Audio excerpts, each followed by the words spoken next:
Assalamualaikum warahmatullahi wabarakatuh. Saya Heni Susilowati, CGP Kabupaten Bangkai Angkatan 10.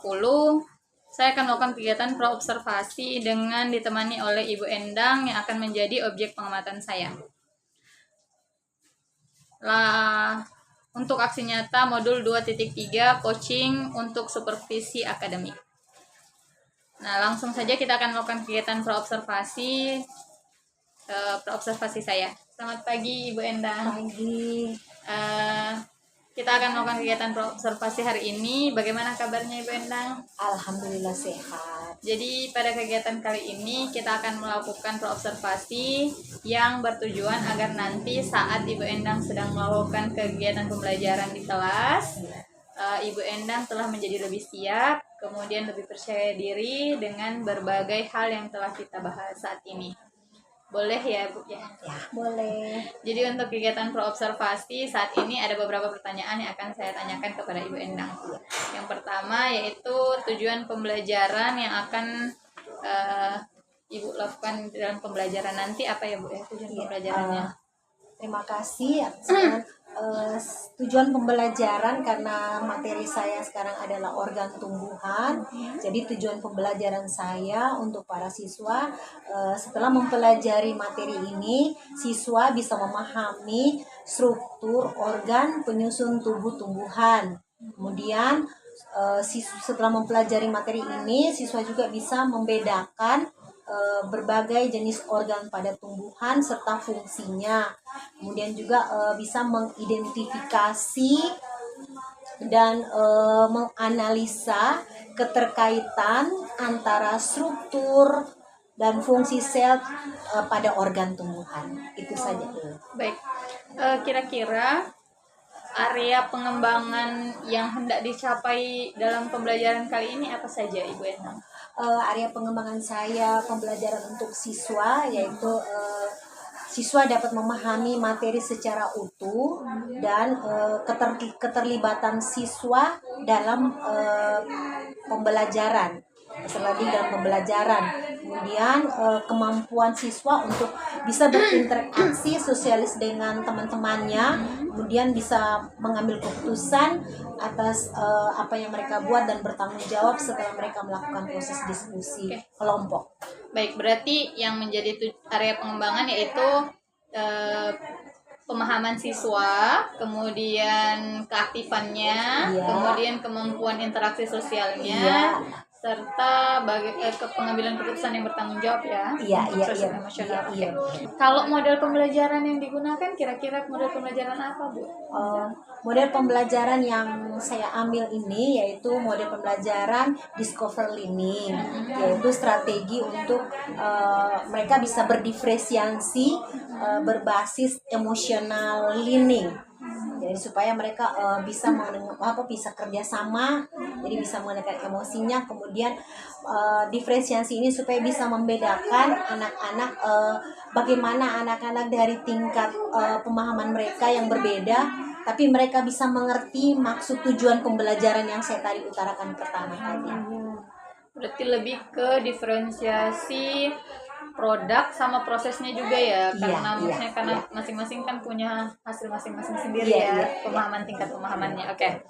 Kemudian kalau teknik penilaiannya nanti yang digunakan evaluasinya bagaimana Ibu? Kalau evaluasi kan hasil produk yang kerja kelompok itu termasuk satu penilaian. Kemudian penilaian keaktifan juga sebenarnya itu evaluasi. Kemudian yang terakhir nanti pasti evaluasi secara formatif. Oh ya, berarti ada evaluasi mandiri juga nanti ya? Iya. Kemudian sasaran kelasnya kelas berapa Ibu Endang yang mau saya mau observasi kita masuki hari ini? Saya ambil kelas 11D. Oke, kelas 11D. Kapan waktu kegiatannya Ibu Endang?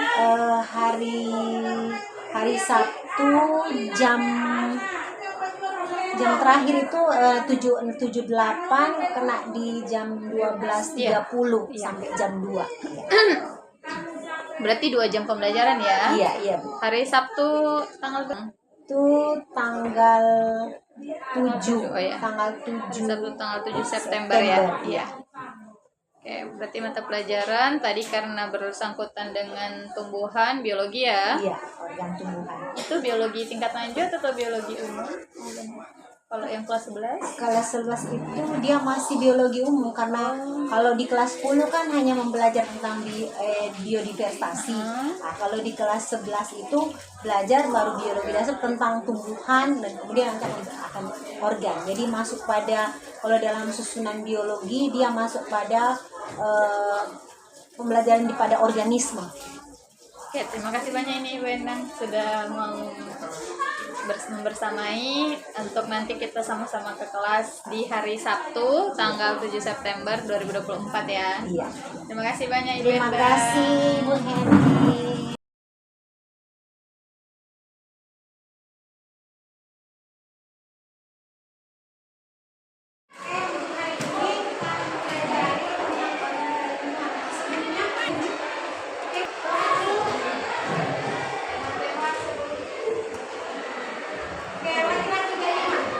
Teman-teman, sebelum kita belajar, marilah kita berdoa dimulai.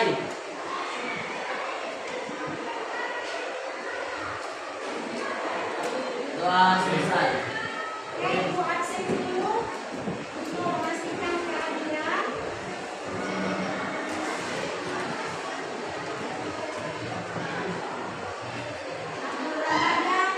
Hadir.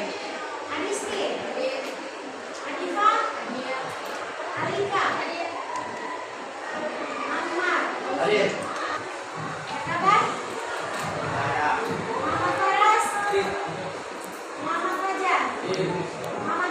Hadir. Hadir.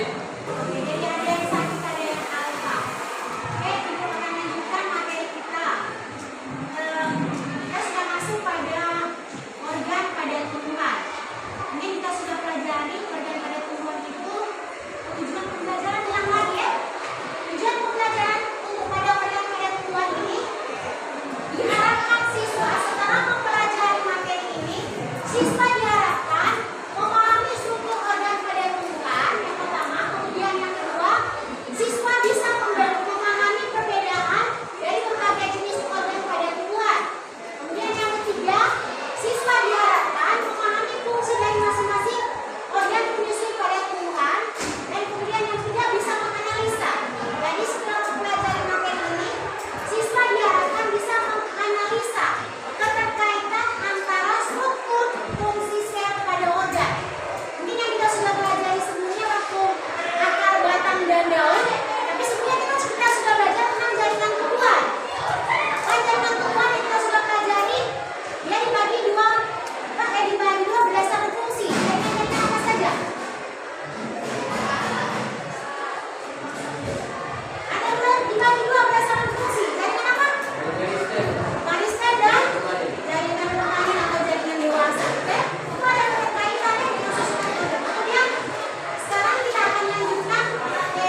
Ini sedikit supaya fleksibel.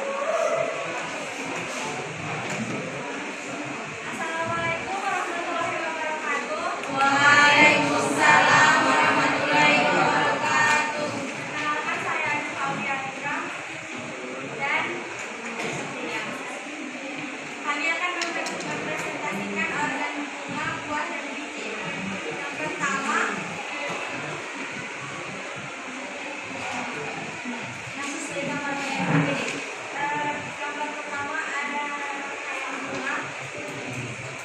Yang berurutan pertama dari kepala sari yang berfungsi tempat menyimpan sari sari. Kedua, terkait putih berfungsi menyangga kepala putih agar tegak. Ketiga, mahkota bunga berfungsi menarik serangga untuk proses pertumbuhan. Keempat, bakal buah berfungsi menyimpan daun. Lima, kelopak berfungsi melindungi bunga yang masih muda. Enam, tangkai bunga berfungsi menghubungkan antara bunga dan ranting. Tujuh, bakal biji berfungsi melindungi sel telur dan tempat pertemuan sel-sel telur yang akan dibuat. Gambar kedua,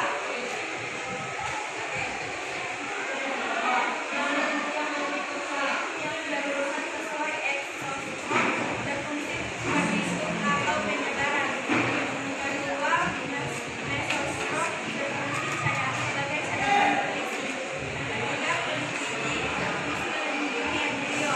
Keempat, embrio berfungsi sebagai bakal tanaman yang akan tumbuh menjadi tanaman baru. Yang nomor tiga, tuliskan ciri bunga lengkap. 1 kelopak bunga, 2 mahkota bunga, 3 kepala putih, 4 tangkai putih, 5 benang sari, 6 bakal biji, 7 bakal buah, 8 dasar bunga. 4. Tuliskan ciri bunga tidak lengkap. Bunga yang hanya memiliki benang sari atau putih saja. 5. Tuliskan apa yang dimaksud dengan bunga dikotil. Bunga dikotil adalah bunga yang memiliki biji berkotil buah. 6. Tuliskan apa yang dimaksud dengan bunga monokotil. Bunga monokotil adalah bunga yang berasal dari bukan unimonokotil. 7. Tuliskan ciri-ciri biji dikotil. 1. Jumlah kelopak 4 sampai 5. 2. Biji berkotil buah. 3. Batang biji kalbium yang akan tumbuh besar. 4. Daun mengakar. Tuliskan ciri-ciri monokotil. Pertama, jumlah kelopak 3. 2. Biji berkotil 1. 3. Batang tidak memiliki kalbium. 4. Daun mengakar. Sekian dari presentasi kami. Terima kasih atas perhatiannya. Assalamualaikum warahmatullahi wabarakatuh. Waalaikumsalam warahmatullahi wabarakatuh. Oke, satu kelompok lagi boleh maju. Kalau ada tanggapan apa dari kalian atau ada kalian ini tidak sama dengan yang kita punya, begitu aja.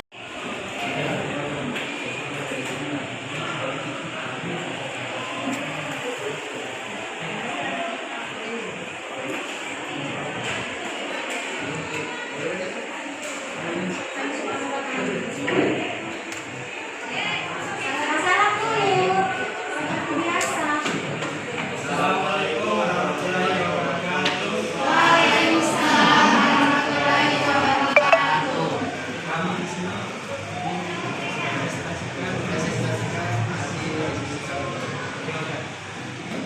Berdasarkan nanti hasil diskusi antara yang KPD, silakan. Nomor 1. Jelaskan. Kepala sari sepakat menggunakan serabut sari. 2. Tangkai putih. Tangkai putih menjadi kepala putih menjadi hilang dan tetap pada fungsinya. Kota bunga membantu penumbuhan dan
Demo. Demo intinya membangun saluran pendanaan dan finansial pengawasan. Tuliskan.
dari SMA Negeri 1 Lubuk, dan bersama saya ada rekan saya dari SMA Negeri 1 Lubuk juga, guru biologi, nama Ibu Endang. Selamat pagi Ibu Endang.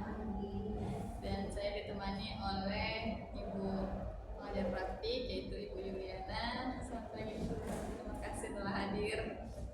Baik, hari ini kita akan melakukan pasca observasi untuk kegiatan coaching pada supervisi akademik. Kita mulai saja. Bagaimana kabarnya Ibu Endang? Terima kasih atas kesediaannya Ibu Endang untuk datang ke tempat ini. Yang pertama, kita telah melakukan kegiatan observasi mulai dari pra-observasi, observasi sampai hari ini di pasca observasi kelas. Kemarin kita telah melakukan observasi di kelas 11 ya Bu Endang ya, di pekan lalu. Untuk pertemuan hari ini saya ingin menanyakan kembali yang waktu itu tujuan pembelajaran yang Ibu Endang sampaikan di kelas. Terima kasih atas kebetulan materi pembelajaran saya adalah organ tumbuhan yang subkorpasnya sudah masuk pada organ penyusun bunga, buah dan biji. Jadi sebenarnya tujuan pembelajaran secara umum itu setelah mempelajari materi pembelajaran ini, siswa diharapkan mampu memahami struktur organ penyusun dari tumbuhan. Kemudian siswa juga setelah mempelajari materi ini, siswa mampu membedakan berbagai jenis organ penyusun pada tumbuhan, dan terlebih lagi mereka memahami fungsi dari penyusun organ tumbuhan tersebut. Sekali tujuannya ya Bu Endang ya, ada 4 berarti ya tujuan pembelajaran yang kemarin ya tercapai. Iya. Kalau menurut Ibu Endang dari skala yang ada, di mana pencapaian tujuan itu berhasil, sudah dilakukan berhasil? Yang saya anggap mereka berhasil itu mereka sudah bisa melakukan proses mengidentifikasi anatomi dari penyusun daripada akar, batang, daun, bunga, buah dan biji. Kita sudah bisa menyusun dari kulit terluar, menyusun dari terluar sampai ke dalam. Kemudian mekanisme proses yang terjadi pada jaringan itu sendiri, contohnya pada jaringan pengangkut yang ada pada anatomi tumbuhan, mereka sudah tahu fungsi silin dan floem. Kemudian juga mereka sudah mulai memahami bahwa pada proses setelah pengangkutan air dan proses fotosintesis yang terjadi di daun, kemudian mendistribusikan hasil makanan yang dihasil fotosintesis ke seluruh tumbuh-tumbuhan. Setelah itu mereka juga sudah tahu, setelah sudah mengetahui fungsi-fungsinya, mereka juga sudah bisa mengidentifikasi dan perbedaan organ-organ yang dimiliki. Baik, berarti untuk masalah pemahaman ya, berarti pemahaman mereka sudah mencapai itu. Nah kemarin untuk area pengembangan yang Ibu Endang capai sendiri ada beberapa ya, kemarin waktu kita berbicara tentang pra-observasi. Apakah menurut Ibu Endang semua area pengembangan itu telah tercapai? Saya rasa belum juga semua tercapai karena mungkin dari faktor siswanya sendiri, kemudian proses kan namanya juga siswa ada yang tingkat pemahamannya cepat, ada yang pemahaman lambat. Jadi yang mungkin lambat ini masih membutuhkan waktu untuk memahami materi itu. Ya, itu juga berdasarkan hasil observasi yang benar ya. Ada beberapa siswa yang masih belum terlalu aktif dari pelajaran. Apa saja yang kekuatan yang sudah dimiliki untuk yang tadi untuk mencapai tujuan yang kemarin itu sudah Ibu kerahkan semuanya kan kekuatan yang ada, atau ada hambatan-hambatan yang kira-kira sehingga apa yang ingin dicapai belum tercapai, apa hambatan-hambatan yang ada? Makanya ya mungkin kadang-kadang dari siswa itu sendiri, dan mungkin dari saya sendiri juga ada yang prosesnya saya melakukan itu menanyakan apa yang mereka belum bisa paham, tapi masih ada juga yang terlewatkan dari saya. Itu kayaknya karena kendala dari saya dan siswa yang mungkin dari tingkat pemahaman mereka yang berbeda.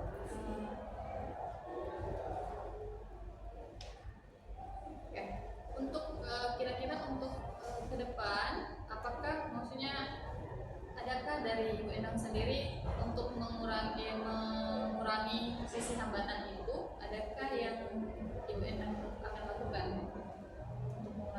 hambatan-hambatan tadi? Berarti saya akan berupa melakukan observasi kembali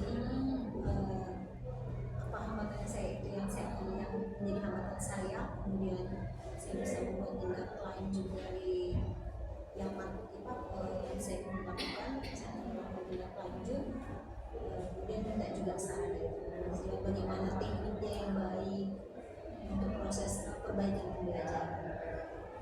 Ya, berarti nanti Ibu Endang untuk supaya mengurangi hambatan yang tadi berarti melakukan observasi kembali tentang anak-anaknya, kemudian mencari referensi ya, Iya. mencari referensi dari teman sejawat gitu ya. Oke. Kemarin waktu proses pembelajaran ada strategi-strategi yang dilakukan ya Bu Endang ya, maksudnya model-model pembelajaran, strategi pembelajaran gitu ya. Berdasarkan observasi kita lihat ada model pembelajaran kan yang Ibu Endang lakukan, itu apa kemarin kalau tidak salah discovery learning ya, ya. Dengan pendekatan berdiferensiasi. Kira-kira apakah pendekatan itu telah terlaksana gitu ya?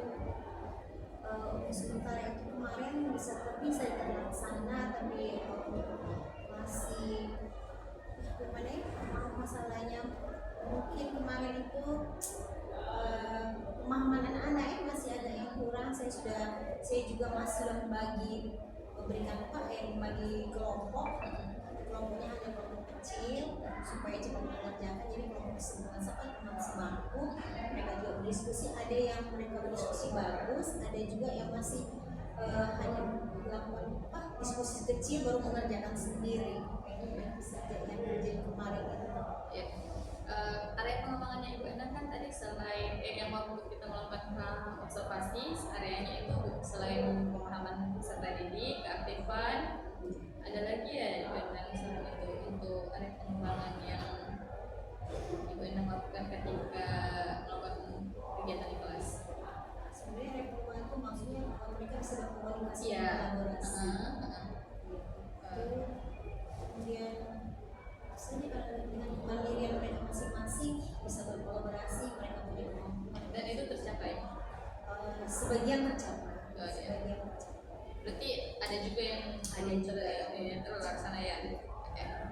Kira-kira untuk pengolahan kembali, maksudnya untuk memperbaiki kembali kapan itu bisa dilaksanakan Ibu Endang? Maksudnya untuk kayak macam tadi Ibu bilang ingin melakukan observasi kembali, kemudian mencari referensi lagi. Kira-kira kapan itu bisa? Mungkin di pembelajaran berikutnya ya. Pembelajaran berikutnya. Karena kan mengajar ada kelas lain yang bisa menjadi sampel. Berarti dari begitu ya Ibu Endang, berarti di sana terjadi akan ada perubahan-perubahan yang dilakukan di pembelajaran selanjutnya gitu ya. Tadi berarti Ibu akan melakukan observasi kembali, kemudian mencari referensi lagi dari teman-teman dan diskusi. Sekarang saya ingin menanyakan rencana pengembangan dari Ibu Endang, aktivitas pengembangan yang kira-kira nanti akan Ibu lakukan di kedepannya apa saja? Untuk diri saya sendiri, mungkin saya akan selain observasi diri saya sendiri, kemudian melakukan tindak lanjut dari kesalahan atau kekurangan saya yang kemarin, kemudian melakukan kolaborasi dengan teman, dan juga sekarang kan ada ikut-ikut pelatihan bagian teknik yang dilaksanakan ada di grup-grup biasanya kan jadi acara itu mengikuti Ya, berarti tadi untuk aktivitas pengembangan diri berarti meningkatkan kemampuan diri pribadi, melakukan kolaborasi dengan teman sejawat, kemudian tindak lanjut atau refleksi dari diri sendiri ya yang Endang lakukan ya. Kemudian tujuan yang Ibu Endang capai itu tujuannya apa? Ibu Endang lebih ke depannya itu rencana pengembangan diri ini bertujuan untuk mana? Tujuan untuk pengembangan diri saya sendiri pribadi bahwa saya akan menjaga kemampuan pedagogik saya, kemudian belajar untuk menguasai strategi pembelajaran inovatif yang sekarang lagi teman-teman, kemudian bisa juga bertanya pada teman-teman yang sudah DP kan, kita bisa bertanya dan berkolaborasi dengan mereka, itu kemampuan untuk dia mengembangkan dirinya sehingga bisa memanage bagaimana cara proses pembelajarannya. Manajemen Iya. kelas ya. Oke. Jadi tujuan yang Ibu Endang capai itu kemampuan pedagogik diri pribadi, meningkatkan inovasi-inovasi pembelajaran sehingga keaktifan ya, keaktifan di kelas dapat memilih, kemudian bagaimana memanage kelas dengan lebih baik. Ukuran keberhasilan ketika untuk di situ apa ya Ibu Endang? Maksudnya ukuran keberhasilan bahwa pedagogiknya Ibu Endang meningkat itu gimana? Terlihatnya seperti apa? Kalau macam yang mungkin ukurannya saya itu bisa proses pembelajaran itu pada saat pembelajaran saya bisa menguasai materi yang dibahas, kemudian bisa mentransfer, selain mentransfer ilmu saya bisa memanage anak-anak itu merubah perilakunya mereka, perilaku mereka ya sesuai dengan sekarang lingkungan dengan profil Pancasila. Kemudian kemampuan siswa bisa memahami materi pembelajaran, kemudian mereka bisa berdiskusi dengan teman, bisa berbagi, bisa menolong teman yang kurang, kemudian supaya mereka tahu bahwa belajar itu bukan hanya untuk keegoisan. Kemampuan saya supaya saya bisa tahu mengukur kemampuan saya bisa menguasai pembelajaran itu tadi anak-anak misalkan anak-anak bisa menguasai materi salah satunya yang utama, kemudian mereka bisa profil Pancasila mereka bisa lakukan, saling menghormati, menghargai, bisa berproyek, kolaborasi, kebijakan usia tidak ada bullying. Oke, berarti dia tercapai apabila sikapnya anak-anak ada perubahan, kemudian tingkat pemahamannya mereka ya, begitu ya. Kemudian inovasi-inovasi tadi ukuran keberhasilannya di mana? Kalau seandainya ibu melakukan inovasi-inovasi dalam pembelajaran itu terlihat dari mananya? Dan karakter siswa.